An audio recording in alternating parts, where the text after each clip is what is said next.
तर काल रात्री पिहूच्या पप्पाने मळ्यातून केळी आणले होते. तेच व्यवस्थित ठेवत होते. हे देशी केळं मला खूप आवडतात आणि आता तर पिहूला पण द्यायचे असतात. नंतर काय, मला सगळे कपडे आणि बॅगा धुवून घ्यायच्या होत्या.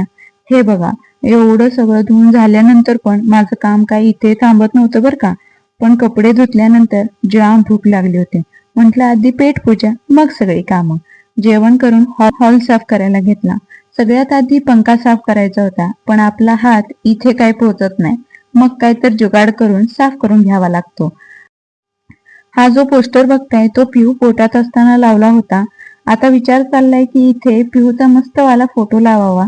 बघूया कधी होते ते. नंतर सगळं बाकीची क्लिनिंग केली. हॉल काय एवढा घाण झाला नव्हता, कारण हॉलची क्लिनिंग सारखी होत असते.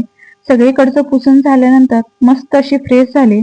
तर चला बाय, भेटू नेक्स्ट व्लॉग मध्ये. राधे राधे.